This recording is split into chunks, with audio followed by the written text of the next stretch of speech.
ఈ పరిశుద్ధాత్మ దేవుని కొందనాలు. అదేవిధంగా మీ అందరికీ మా హృదయపూర్వక కొందనాలు పిల్లరా. ప్రతిరోజు దేవుడు అద్భుతంగా ఈ యొక్క శుభోదయాన వాక్యం ద్వారా మనతో మాట్లాడుతున్నందుకు మనం ఎంతో ధన్యులు పిల్లరా. కనుక నీ యొక్క జీవిత దినచర్యని ఈ యొక్క పరలోక దేవుని స్వరం ద్వారా ఆయన స్వరం విని నీ జీవితాన్ని ప్రారంభించు. ఆ రోజు అంత సంతోషంగా ఆనందంగా ఉంటుంది.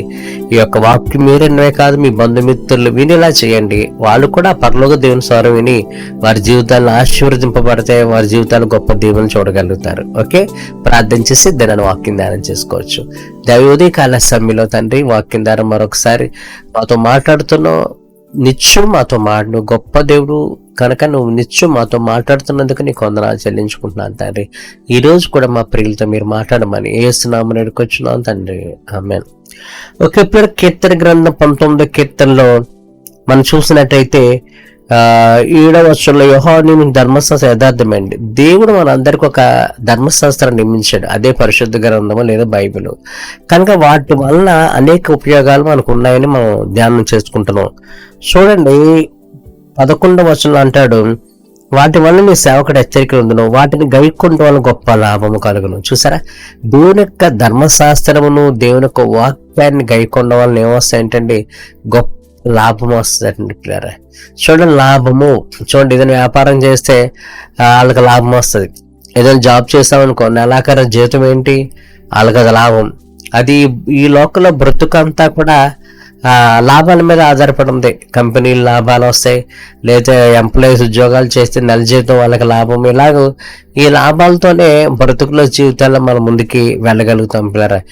ఈ లాభాలు ఎక్కువ రావాలని కూడా మనం కోరుకుంటాం. చాలా మంది షేర్ మార్కెట్లో పెడుతుంటారు, లేదంటే డబ్బులు వడ్డీలకి ఇచ్చుకుంటూ ఉంటారు. ఏంటంటే అధికమైన లాభం గురించి అందరు కూడా ఆలోచన చేస్తారు. లాభం లేకుండా ఏ పని చేయరు. ప్రతి ఒక్కరు కూడా ఏ పని చేసినా అందులో ఎంతో కొంత లాభం రావాలనే ఆలోచనతోనే దృష్టితోనే చేస్తారు. ఈ లోకంలో ఒక విధంగా చెప్పాలంటే లాభం అనే దాని మీదే ప్రపంచం నడుస్తుంది. ఆ లాభం ఎంత ఎక్కువ వస్తే అంత మంచిది అన్నట్టుగా ఈ లోకంలో ప్రజలు ఉద్యోగమే కానీ వ్యాపారమే కానీ ఏ పని చేసినా అందులో లాభం ఎక్కువ ఉన్న దాని వైపే చేస్తారు.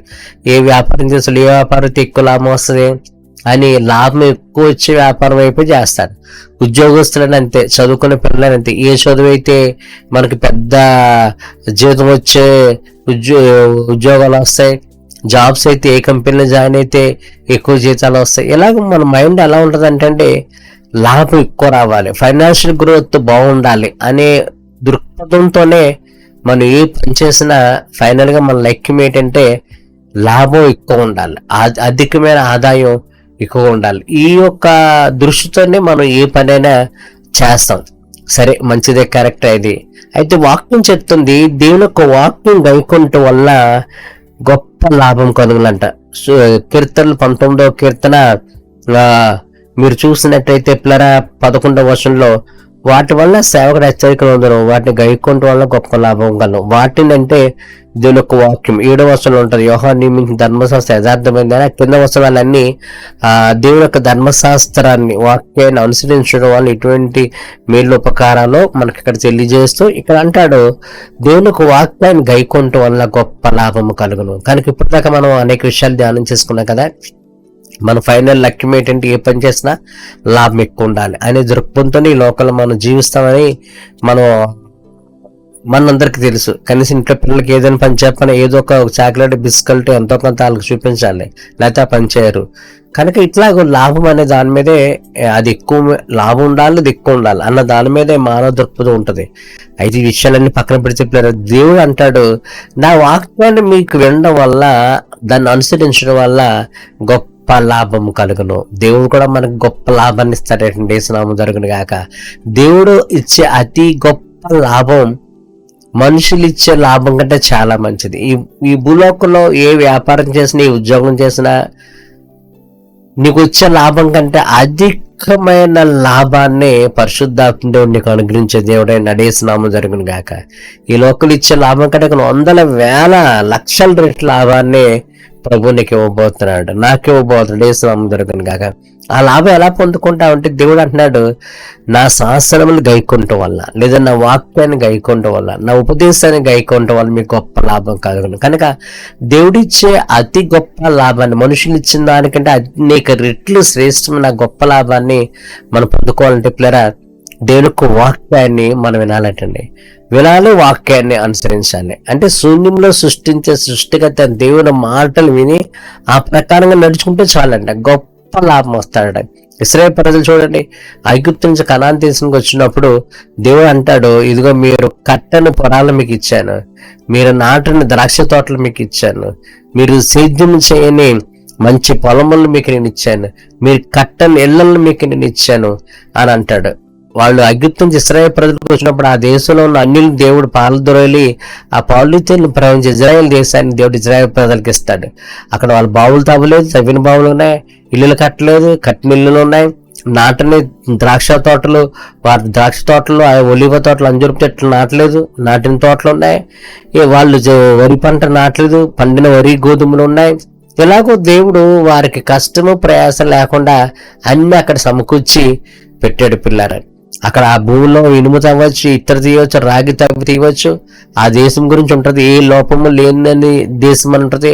కరువు అనుకోనకుండా నువ్వు తుట్టుగా తిని సమృద్ధిగా ఉండొచ్చు అని ఉంటది ఆ దేశం గురించి. అట్లాంటి దేశాన్ని దేవుడు వీళ్ళు ఏ కష్టము పని లేకుండా దేవుడు వారికి ఇచ్చాడు.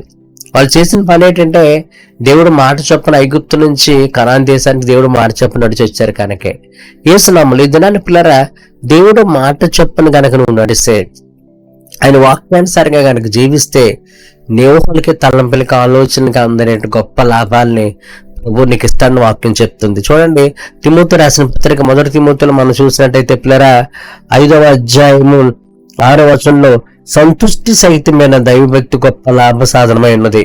మొదటి తిమోతి 6వ అధ్యాయము 6వ వచనం పిల్లరా, తిమోతి రాసిన మొదటి పత్రిక 6వ అధ్యాయం 6వ వచనం, సంతుష్టి సహితమైన దైవభక్తి గొప్ప లాభ సాధన అండి. సంతుష్టి సహితమైన దైవభక్తి అంటే మనం చేసే మంచి భక్తి గొప్ప లాభ సాధన అంటండి. అంటే సాధనం అంటే ఇన్స్ట్రుమెంట్, సెల్ ఫోన్ మాట్లాడడానికి ఇన్స్ట్రుమెంట్, లేదంటే పెన్ను రాయడానికి ఇన్స్ట్రుమెంట్, స్పెర్స్ చూడడానికి ఇన్స్ట్రుమెంట్. అలాగే వాక్యాన్ని గైకొనడం అనే పని కనుక మనం చేస్తే దానివల్ల గొప్ప లాభం వస్తుంటండి, గొప్ప లాభ సాధనం అంట. ఇది సంతుష్టమైన దైవభక్తి, దేవుడి పట్ల భయభక్తులు కలిగి ఉండడం అనేది ఒక ఇన్స్ట్రుమెంట్, ఒక సాధనతో మనం పోల్చుకుంటే ఆ సాధనం లేదా ఇన్స్ట్రుమెంట్ మనం కలిగి ఉండడం ద్వారా గొప్ప లాభం వస్తుంది. నీసనామం జరుగును గాక. చెప్పాను కదా, ఒక్కొక్క ఇన్స్ట్రుమెంట్ ఒక్కొక్క రకం ఉపయోగం అయితే మన జీవితాలకు గొప్ప లాభం తెచ్చే ఇన్స్ట్రుమెంట్ ఏంటంటే దేవుని భయభక్తులు కలిగి ఉండట. అదే ఉంది అక్కడ. సంతుష్టి సహితమైన దైవభక్తి గొప్ప లాభ సాధనమై ఉన్నది. సాధనం అంటే ఇన్స్ట్రుమెంట్, గొప్ప లాభాన్ని తెచ్చిపడుతుంది. ఏంటి? సంతుష్టి సహితమైన దైవభక్తి అంటే వాక్యం పట్ల దేవుడి పట్ల భయభక్తులు కలిగి గనక మనం జీవిస్తే ఆ నడక బ్రతుకే గొప్ప లాభాలను తెచ్చిపడుతుందట. అంటే దేవుని పట్ల భయభక్తులు కలిగి ఆయన మాటకి లోబడి జీవించినందుకు ప్రతిఫలంగా దేవుడు గొప్ప లాభాలను మనకి అందిస్తాడట పిల్లరా. గొప్ప మన బ్రతుకులకి జీవితాలు కావాల్సిన సమస్తమైన లాభాలని దేవుడు ఇస్తాడట. అదేవిధంగా 1వ తిమోతిలో మనం చూసినట్టయితే పిల్లరా 4వ అధ్యాయంలో ఉంటుంది 5వ వచనంలో, శరీర సంబంధ సాధన కొంతవాటికి ప్రయోజనకరములు కానీ దైవభక్తి ఇప్పటి జీవముల విషయంలోనూ రాబో జీవ విషయంలోనూ వాగ్దానంతో కూడినందున అది అన్ని విషయంలోనూ ప్రయోజనకరమగును. చూసారా, ఈ లోక సంబంధంగా ఏదైనా ఇన్స్ట్రుమెంట్లు కొంతగా ఉపయోగపడతాయి. టీవీ చూడడానికి, సెల్ ఫోన్ వినడానికి, స్పెడ్ చూడడానికి, పెన్ రాయడానికి, అలా కొన్ని ఇన్స్ట్రుమెంట్లు కొన్ని ఒక్క పర్పస్గా ఉపయోగపడతాయి.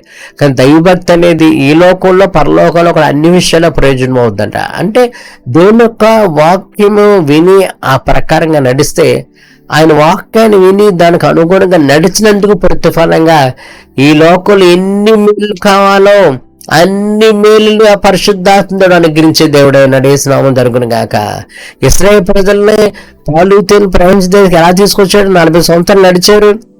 వాళ్ళ కాళ్ళు అరిగిపోలేదు, చెప్పులు అరగలేదు, బట్టలు మాయలేదంట. పరలోకం మన్నాను కురిపించి పగలు మేఘస్తంభం వల్ల రాత్రి అగ్ని స్తంభం దాకా దేవుడు నడిపించాడు.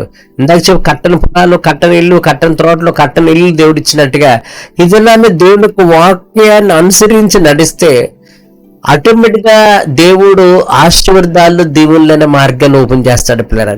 నోహరికి తలంపలికి ఆలోచనగా అంద రీతిలో ఆర్థికంగా ఐశ్వర్యము, నెమ్మది, సమాధానము, సంతోషము, ఆనందము, ఆరోగ్యము అన్ని దేవుడు ఇస్తాడు పిల్లరా.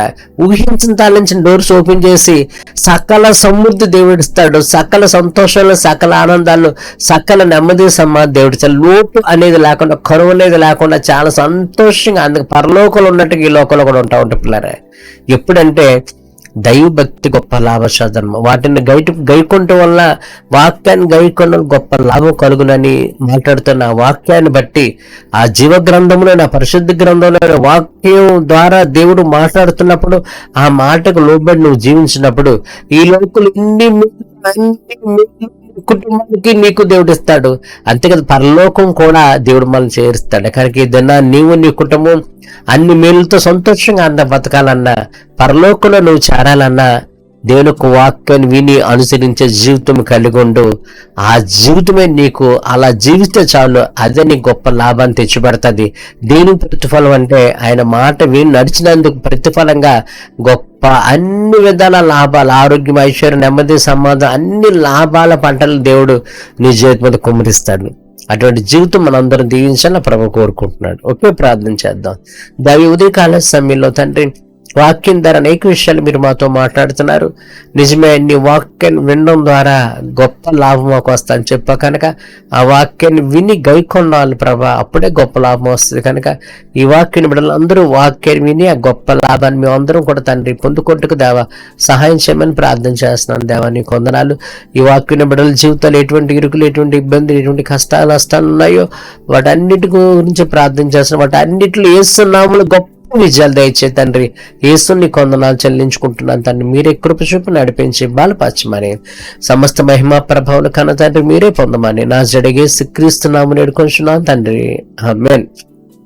పిల్లరా, దేవుడు ఎంత గొప్ప దేవుడు చూడండి పిల్లరా.